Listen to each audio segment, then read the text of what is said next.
Magandang araw po sa inyong lahat. Ngayon, umpisa na po natin tamang pagtatanong at pagsagot gamit ang do, does, don't, at doesn't sa English. Simple present tense, part 4.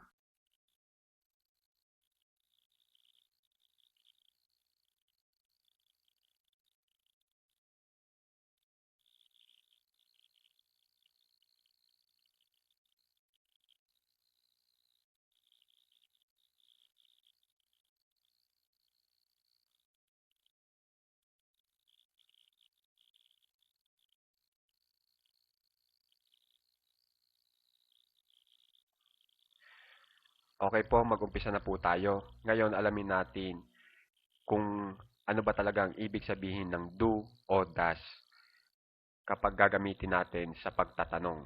Okay? At gusto ko pong sabihin sa inyo na ang do o does ay walang eksaktong Tagalog na salita sa pagtatanong. Lalagyan lang natin ng paraan mamaya. Okay po? Okay. Ang senyales po na maaari tayong gumamit ng do o does sa pagtatanong ay ito po. Ginagamit mo na tanong para malaman kung totoo ba ang aksyon. Pwede rin kung ginagawa ba ang aksyon o kaya tumutupad ba ang aksyon. Kung gusto niyo po malaman ang katotohanan, kung ang gusto nyong isagot noong taong kinakausap nyo kapag kayo'y nagtanong ay katotohanan, pwede po kayong gumamit ng do o does. Pag gusto mo malaman yung kung totoong ginagawa niya yon sa sa pang-araw-araw, yung action na yon, pwedeng gamitin niyo yung do o does. Pag gusto niyo malaman kung tumutupad ba yung taong iyon sa kanyang pangako, sa kanyang ginagawa, pwede tayo gumamit ng do o does. Okay? Yan po ang ibig sabihin ng do o does pag tayo ay nagtatanong na gusto natin makuha ang katotohanan ng aksyon. Okay? Kung mapapansin nyo po, lahat po dito, ito pong tatlo, lahat yan may aksyon. Ito po ang ibig sabihin yan. Ibig sabihin, ang do o does ay may kaakibat o may kasamahang aksyon. Okay, ibig sabihin daw po, pag gagamit tayo ng do o does, dapat merong sa mensahe natin, merong aksyon. Okay, nakasama. Kaya kung may do, merong aksyon. Kung may does, merong aksyon. Okay? Ang tanong diyan, anong klaseng aksyon ba ang dapat isama sa alinman sa do o does? Anong uri ng action ang dapat isama sa do o does? Ito po 'yon. Pwedeng ang isama natin ay action verb o kaya state verb. Bali po ang ibig sabihin ng action verb, yan po yung mga salitang action na ang ipinapahayag ay ipinapakita niya na yung kanyang direktahang paggalaw. Ibig sabihin yung action talagang naipapakita niyang gumagalaw siya. Samantala yung state verb, action din yan pero hindi niya naipapakita na siya ay gumagalaw ng literal. Okay, ibibigay ko po sa yung halimbawa. Kaya ibig sabihin, ang do o does ay nangangailangan ng action sa ating pagtatanong. Okay? Ito po yung halimbawa pag gumamit tayo ng state verb. Yung action na hindi talaga nagpapakita ng literal na paggalaw. Do you understand me? Naiintindihan mo ba ako? Ito pong understand, yan yung isang halimbawa ng tinatawag na state verb. Kasi 'di ba, itong naiintindihan, hindi naman po talaga gumagalaw 'yan. Hindi naman po 'yan yung katulad ng action na nagluluto, nagsusulat kung saan makikita mo yung katawan natin gumagalaw, 'di ba? Yan po ang state verb. At yung state verb na 'yan ay maaaring makasama ng alinman sa do o dash. Depende yan sa gagawin nating mensahe. At makikita nyo mamaya. Okay? Okay, dito naman po tayo sa subukan natin itong action verb para may pakita ko lang sa inyo. Do you eat bitter gourd? Nakain ka ba ng ampalaya? Kung mapapansin nyo, yung eat, nakain yan. Talagang makikita nyo, ipinapakita talaga ng action na nagpapakita yung action ng direktahang paggalaw. Nakikita mo ang paggalaw. Ang tawag doon, action verb. So, yung action verb pwede makasama ng do o does sa pagtatanong. At ito pa ang gusto kong malaman nyo. Ano ba ang function ng do o does sa ating mensahe? Ano ba ang gamit? Ito po yung gamit ng do o does. Ang gamit ng do o does dito ay tinatawag na auxiliary verb. Ibig sabihin ng auxiliary verb, katulong ng main verb. Okay? Tinutulungan ng auxiliary verb ang main verb para maibigay ang tamang ideya na gustong iparating ng ating mensahe. So, yan po ang dahilan kung bakit ang do ay laging may kasamang verb o ang does laging may kasamang verb. Yan po ang dahilan kasi siya ay katulong ng main verb. Ibig sabihin, siya ay tumutulong sa main verb. Kung wala siyang tutulungan, ibig sabihin, hindi siya kailangan gamitin sa ating mensahe kung walang tutulungan. Kaya dapat, ang do o does, dapat isasama natin yung verb o yung tinatawag na main verb. Katulad nitong ipinakita ko sa inyo kanina, yung action verb at saka state verb. Na itong action verb, itong eat. Yung sa state verb, yung understand. Kung wala po kasi noong mga action na yan na tinatawag nating main verb, walang tutulungan yung do o does. Kaya wala tayong paggagamitan. Kaya yan ang ibig sabihin kung bakit ang do o does ay nangangailangan ng action o ng verb. Okay? Tapos po, ang auxiliary tumutulong para makapagbigay ng panibagong ideya sa ating main verb. At ito na po yung halimbawa. You eat bitter gourd. Kung mapapansin nyo, walang do o does dito, di ba? Ito po, pag walang do o does, ito po ang ibig sabihin niyan. Nitong you eat bitter gourd. Nakain ka ng ampalaya. Nakain ka ng ampalaya. Okay? Kung ang gusto mong mangyari ay magtanong, hindi mo magagawa kung hindi mo alam yung do o does. Pero dahil alam mo yung paggamit ng do o does, katulad nito, do you eat bitter gourd? Nakakagawa po tayo ng pagtatanong ng panibagong ideya. At nakain ka ba ng ampalaya? Diba? Yan po. Yan po ibig ko sabihin. Pag naglagay tayo ng do o does kasama yung main verb, ang nangyayari po, naiiba po yung ideya ng mensahe natin. Okay? Yan po yung tulong ng auxiliary verb na do o does. At yung do o does, ginagamit natin para makapagtanong. Di ba? Ganun po yun. Pero meron din pong sitwasyon na ang do o does hindi ginagamit sa pagtatanong. Pwede rin sa pagsagot. Okay? And makikipansin po, tingnan nyo to, do, auxiliary yan. Tapos yung main verb natin, yung eat. Okay? Yan lang po. Okay, magbibigay pa po ako sa inyo ng iba pang senyales kung kailan pwede gumamit ng do o does. Okay, ito na po 'yon.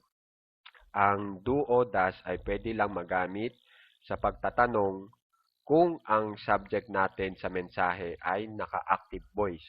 Ibig sabihin ng active voice, yung ating pinag-uusapan ang tagagawa ng aksyon. Kung hindi nyo pa po alam talaga yung ibig sabihin ng active voice, meron tayong part 1, part 2, part 3 na patungkol sa simple present tense. At doon yung malalaman yan yung active voice na yan. Okay? Tayo nasa simple present tense part 4 na. Okay? Ito po yung halimbawa. Do you understand me?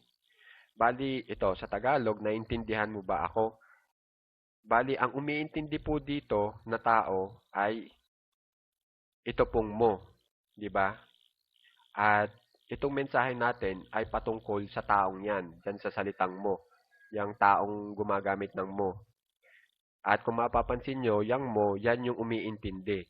Ibig sabihin, siya yung gumagawa ng aksyon. At kapag ganyan ang sitwasyon, ibig sabihin, pwede tayo gumamit ng do o does. Okay? Paggagawa tayo ng mensahe na patanong. Okay? Basta ganito, pag napansin nyo na yung ating pag-uusapan ay tagagawa ng aksyon, maaari tayong maaari natin gawin yun na patanong gamit ang do o does. Okay? Kaya itong you, yan yung mo. Kung mapapansin nyo, nilagyan ko ng doer. Yung action na ginawa niya, na ginagawa niya ay itong understand, itong naiintindihan. Okay? Okay. Bali, itong understand, yan yung state verb na ginagawa noong doer. Okay? Dito naman sa baba, do you eat bitter gourd? Itong you, yan yung kumakain. Okay? Itong ka. Yan yung ikaw ang kumakain. Kaya ibig sabihin, ikaw ang tagagawa ng aksyon. At ibig sabihin, pwede tayong gumamit ng do o does para sa ating mensahe, sa ating pagtatanong na mensahe. Okay? At babasahin ko lang po ito saglit kasi napaka-importante. Ang pagtatanong para malaman kung totoo ba ang aksyon, ginagawa ba ang aksyon, o tumutupad ba sa aksyon patungkol sa pangkasalukuyang panahon. Ibig sabihin ng pangkasalukuyang panahon, guys, ay ang aktibidad o aksyon ay pang-ngayon na panahon. Okay? Ito'y senyales na ang uri ng mensaheng ginagawa natin ay kabilang sa kategoryang simple present tense. Ibig sabihin, kailangan mo ang mga batas sa kategoryang ito para makagawa ka ng tanong gamit ang do o does sa mensahe. Kung mapapansin nyo, nandyan na po yung lahat-lahat. Ibig sabihin, kung gusto mong matutong magtanong gamit ang do o does, kailangan alam mo yung mga batas sa simple present tense. At ito na nga po yun, itinuturo ko na sa inyo. Kaya sana panoorin nyo rin po yung part 1, part 2, part 3 ng simple present tense kasi meron na po akong mga inaituro doon na makakatulong sa inyo sa leksyong ito. Okay? Para mapadali po yung pag-intindi nyo. Okay? Okay, ito po yung bata sa paggamit ng do o does sa pagtatanong. Okay, ito pong bidyong ito, na-i-upload ko na to pero binura ko agad kasi butit may nakapansin na ating butihing subscriber, may nakapansin na ito kasing day napapunta sa DAS. Hindi ko napansin. Kaya inulit ko talaga lahat para talagang perfect, 'di ba? Kasi nag-aaral tayo ng English, kaya yan. Kaya yan, inayos ko na po. And salamat sa iyo doon sa ating subscriber. Okay, batas sa paggamit ng do o does sa pagtatanong. Okay, ito po, tatandaan nyo na lang po para hindi na kayo mahirapan. Tatandaan nyo, ganyan po yung tamang pagkasunod-sunod nung salita sa pagtatanong gamit ng do o does.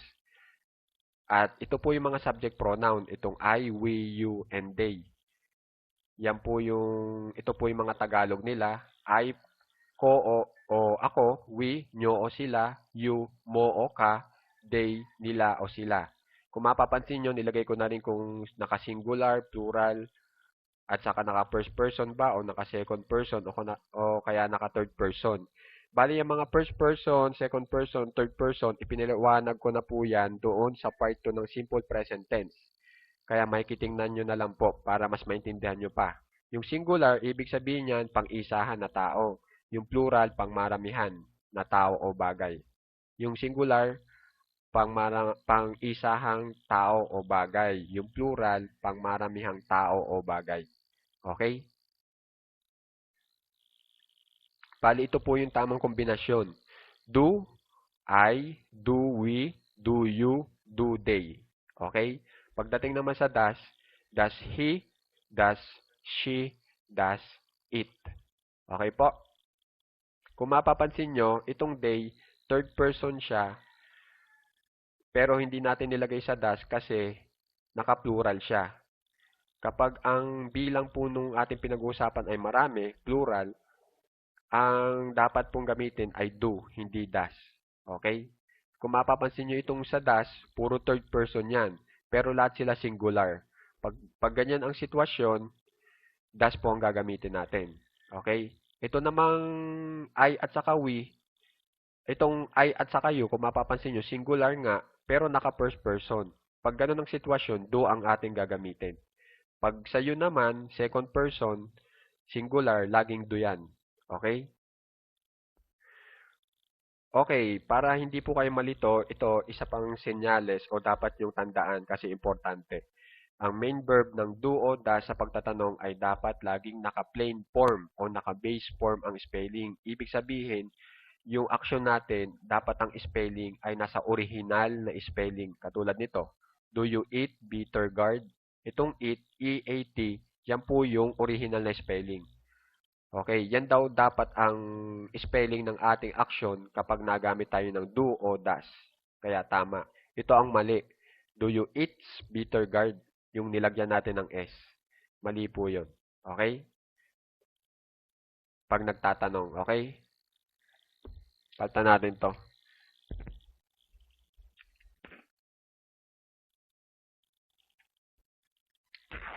Pinaltan ko po kasi nagtatanong eh. Di ba? Dapat question mark. Okay, at ito na po yung isa rin sa importante. Dapat, syempre, alam niyo yung tamang pagkasunod-sunod ng mga salita gamit ang do o does. Okay? Pag isasalin na po natin sa English yung ating Tagalog na mensahe, dapat ang English natin, yung tamang pagkasunod-sunod ay ito po. Ang una po dapat nating ilagay ay alinman sa do o does. Sumunod po yung subject pronoun, yan yung mga he, she, it, they, na i-discuss ko na po yan sa part part 1 ng simple present tense. At saka, tapos pag subject noun naman o subject name, yan naman yung pangalan nung itinuturo natin. 'Di ba ang subject pronoun yung katulad ng he. Pag pinangalanan mo yan, subject noun na ang tawag diyan. Kunwari, Juan. Ganun po 'yon. Pag sinabi nating subject, yan yung pinag-uusapan natin, yung gumawa ng aksyon. Okay? Yan daw yung pangalawa dapat na ipoposisyon natin pag nagawa na tayo ng mensahe sa English. Ang ikatlo ay main verb. Alinman nasa sa inyo yan kung action verb ba ang gagamitin nyo o state verb. Okay, yan yung pangatlong nakaposisyon. Yung pang-apat, complements naman. Yan yung mga tinatawag na objects. Okay, yan yung mga tao o bagay din yan. Pero hindi siya yung subject o hindi siya yung subject pronoun o subject noun. Ibig sabihin, magkaibang tao o bagay itong subject at itong complements. Okay? Okay, di ba kasasabi ko lang sa inyo, ang do o does ay walang eksaktong salita sa Tagalog. Kaya gagawa lang natin ng paraan. Kung mapapansin nyo, ang do o does ay dahil sa kanya, dahil sa kanila, sa do o does, yung mensahe natin nagagawa nating tanong. Di ba? Kaya kung mapapansin nyo, itong halimbawa natin, kilala niya ba ako? Kung mapapansin nyo, itong ba, di ba parang yan yung salita natin sa Tagalog para magawa nating tanong yung ating mensahe. Kaya ang gagawin ko na lang style, para lang dito sa ating leksyon, dito sa do o das ha. Itong ba, yan ang gagawin nating do o das.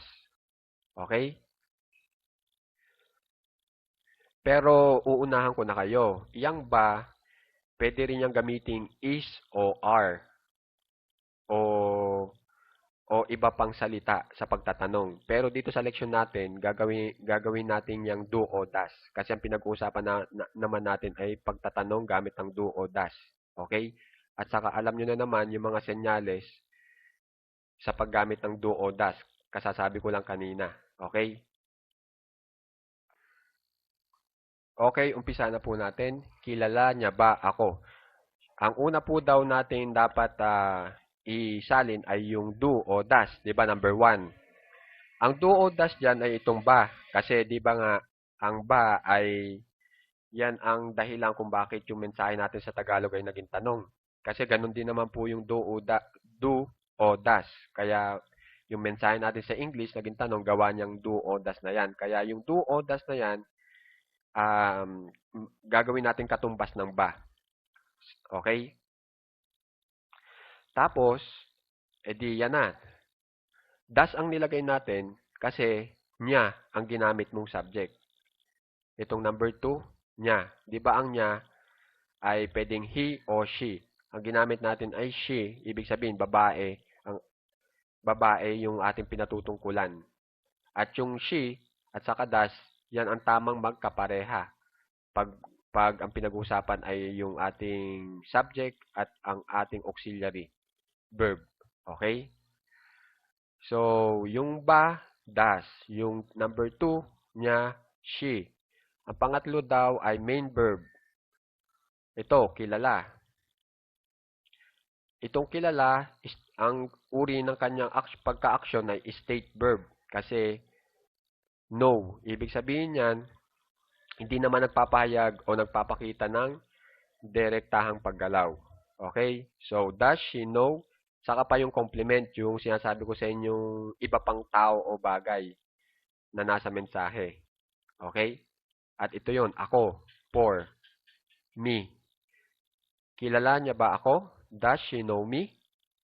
Yan po yon, yung tamang English sa kilala niya ba ako. Kilala niya ba ako?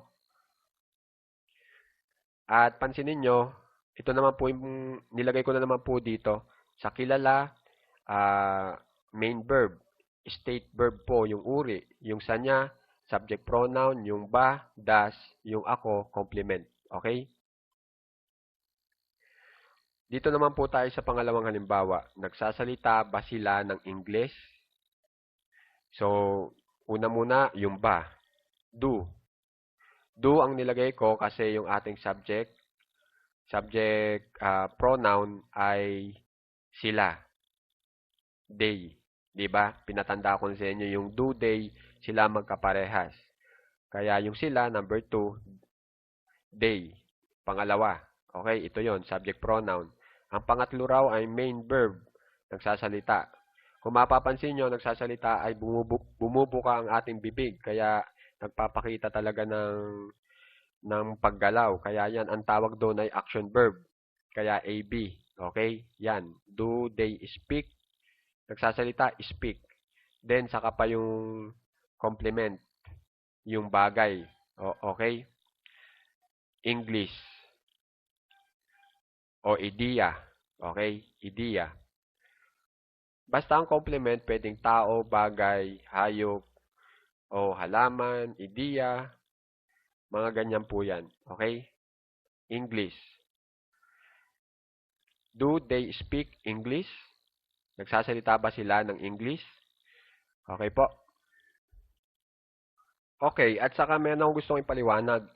Yung ganitong klase ng mensahe po, kung saan nagagawa niya yung action, 'di ba nagagawa niya yung action yung walang pumipigil, 'di ba? Na walang pumipigil sa pagkilala, 'di ba? Walang pumipigil sa pagsasalita ng English. Ang tawag po doon, affirmative sentence o positibo yung ating mensahe, hindi negatibo. Hindi tayo gumagamit ng mga negative na salita. Pag sinabing negative na salita, hindi tayo gumagamit ng hindi o wala. Okay? So, itong kilala niya ba ako? Nagsasalita ba sila ng English? Yan po ay puro affirmative question. Okay? Kung hindi nyo pa alam yung affirmative, tingnan nyo na lang po doon sa part 2 po yata ng ating part 2, part 3 ng ating simple present tense. Okay, dito naman tayo sa tinatawag na negative sentence gamit ang don't o doesn't. Kung mapapansin nyo, naging, yung do naging don't. Ibig sabihin ng don't, do not. Yung does naging doesn't, naging does not. Ibig sabihin, di ba ng negative, kasasabi ko lang, gumagamit tayo ng hindi o wala. Yung not dyan, ibig sabihin dyan ng not, ng itong N apostrophe T, para sa don't o doesn't ay hindi o wala. Okay? Ibig sabihin naman yan parang negative, hindi valid o hindi pinahihintulutan yung action. Okay? Parang hindi nangyayari yung action. Ganon po ang ibig sabihin pag gagawa tayo ng negative sentence sa pagtatanong. Punta na po tayo dito sa ating pattern para makagawa ng negative sentence gamit ang don't o doesn't. Ito po yung pattern. Una po dapat natin daw ilagay ay doesn't o don't. Alin man dyan. Pili lang po kayo ng isa. Sumunod, subject pronoun o subject noun. Tapos sumunod, main verb. Sumunod, complement. Okay? So, dito po sa ganitong tanong, hindi niya ba ako kilala? Itong hindi at saka ba, yan po ay alinman sa doesn't o don't. Okay? Kasi yung not, 'di ba? Ang ibig sabihin ng not hindi o wala. Kaya itong hindi saka itong ba magkasama 'yan. At ang katumbas niya sa English sa pagtatanong ay alinman sa doesn't o don't. Okay? So, i-English na po natin. So, ang una daw po natin kailangan ilagay ay itong doesn't o don't. Ang nilagay natin ay doesn't. Itong hindi pa. Kaya nalaman nating doesn't kasi gawa nitong niya.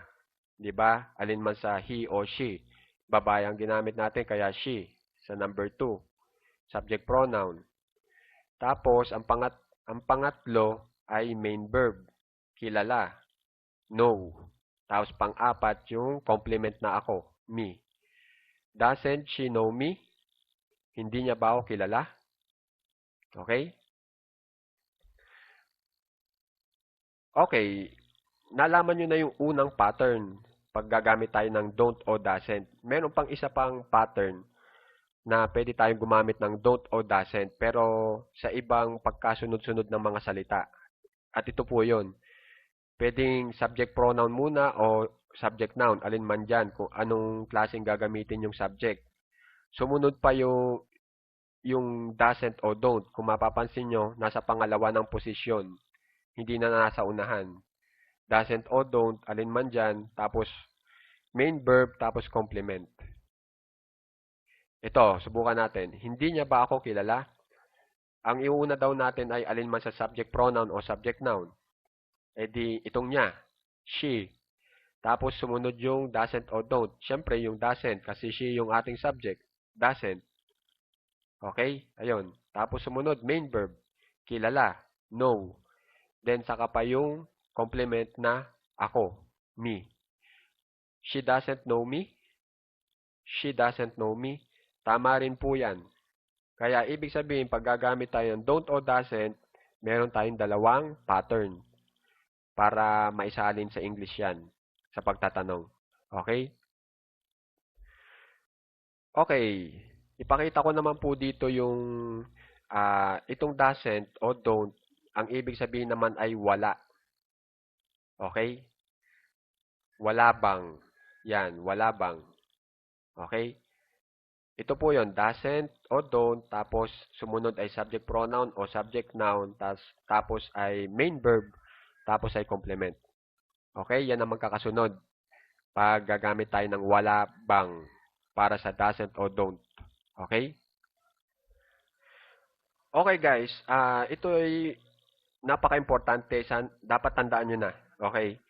Ibig sabihin ng wala bang ay doesn't have o kaya don't have.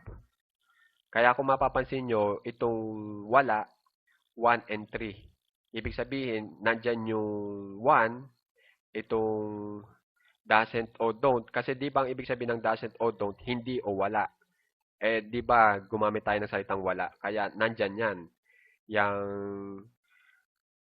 nasa salitang wala, alinman sa doesn't o don't. Tapos ang ibig sabihin ng have, meron. Pero dito sa ating mensahe, itong meron na ito ay naging wala. Kasi ang kasasabi ko lang sa inyo, 'di ba, ang doesn't have ay ang ibig sabihin ay wala bang. Yung don't have, ang ibig sabihin ay wala bang. Naging negatibo to gumamit tayo ng auxiliary negatibo. Okay? Parang itong doesn't at saka don't tagabigay ng salitang not dito sa have. At ibig sabihin ng not para sa have ay wala. Okay? Kaya itong wala, 1 and 3. Nandito sa wala yung have, tapos nasa wala rin yung doesn't o don't. At syempre, itong bang ay number 1 kasi 'di ba siya yung may dahilan kaya tayo ay kaya yung mensahe ay nagiging tanong. At yung doesn't at don't, yan din yung may dahilan kaya ang mensahe natin sa English ay nagiging tanong. Kaya ibig sabihin itong bang ay equivalent sa doesn't o don't din. Okay? Basta tatandaan nyo lang, ito, ang wala bang, ibig sabihin, doesn't have, o kaya don't have. Okay? Pero pag isasalin natin to sa English, itong wala bang, magkakahiwalay yan sa English na mensahe natin. Okay? So, umpisahan na po natin. So, ang una muna ay doesn't o don't. Wala bang. Okay? Wala bang. Ayun, don't. Don't ang ginamit natin kasi ang ginamit natin ay ka na subject, number 2. Subject pronoun ay you. 'Di ba? Don't you. Yan yung pinatandaan ko sa inyo, 'di ba? Tapos, yung main verb natin ay have. Kasi 'di ba, pag pinaghiwalay natin, pag in English natin to, itong wala bang, doesn't have o don't have. Eh, nailagay na natin yung don't, yung have na lang. Ayun, number 3, have. Saka pa yung complement na ballpen. Ballpen. Wala ka bang ballpen? Don't you have a ballpen? Okay. Ito pa yung isa pang pattern na pwede yung gawin sa pagtatanong gamit ito nga yung sinasabi kong doesn't have na yung sa Tagalog ay wala bang o don't have sa Tagalog ay wala bang. Nilagay ko na ha. Tingnan nyo na lang. So, ito, subject pronoun muna o subject noun, sumunod ay don't o doesn't, sumunod ay main verb, sumunod ay complement. Pwede rin yan. Wala ka bang ballpen? Subject pronoun daw muna o subject noun. Ang ginamit natin ay you, kaya subject pronoun. Sumunod ay don't o doesn't. Don't ang ginamit kasi you ang ginamit natin. Saka pa yung main verb na have. Saka pa yung complement na a ballpen. Okay? Wala ka bang ballpen? You don't have a ballpen? Yan po. Okay, ngayon naman ang tamang pagsagot ng maikli kapag tinanong ng do o does. Okay? So ito, kunwari itong tanong, does she know me? Kilala niya ba ako? Pag affirmative, pag positibo, na kilala ka niya, ibig sabihin, tas gusto mong maikling sagot lang, pwedeng itong isagot mo, yes, she does. Ibig sabihin, oo, kilala ka niya. Yan ang ibig sabihin niyan. Okay? Kasi naunawaan niyo na yung meron na kayong pinagkakaunawaan sa inyong pinag-uusapan. Kaya pag sinabi mong she does, yes, she does, ang ibig sabihin noon, dun sa ipinararating mo ay, oo, kilala ka niya. Okay? Pag negative naman, ang ibig sabihin, hindi kilala, ito naman. Does she know me? No, she doesn't. Hindi kanya kilala. Yan naman ang ibig sabihin. Pag ang gusto mo naman ay mahabang sagot, gusto mong kumpletuhin, ganito naman. Kapag affirmative, positibo, yes, tapos comma, tapos she, yung subject pronoun, tapos saka mo ilalagay yung does. Ito. She does, tapos yung main verb, saka pa yung complement.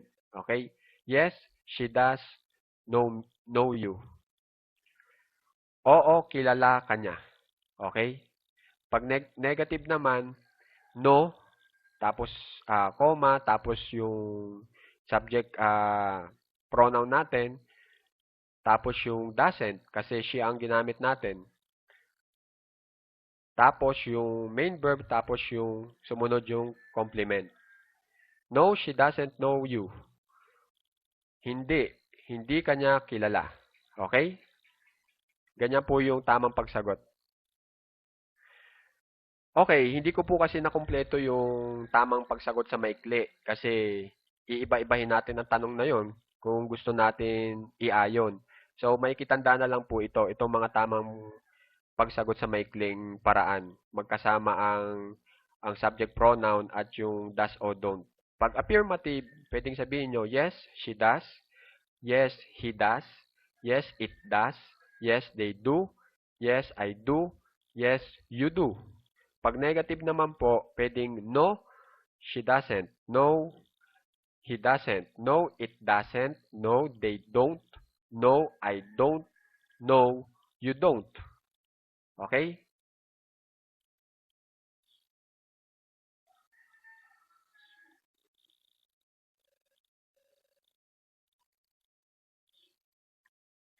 Okay guys, so maraming salamat po sa panonood and kung meron po kayo natutunan, sana may share din sa iba kasi napaka-importante nito. Maraming matututo. Para sa akin, maraming matututo kasi halos yung mga ideyang kailangan yung malaman sa paggamit ng do o does o don't o doesn't sa pagtatanong ay nakalakip na sa ating video. Kaya malaking tulong yan para sa inyo. And doon sa iba pang gustong matuto, sana may share nyo rin po para matutunan din nila itong ating lesson.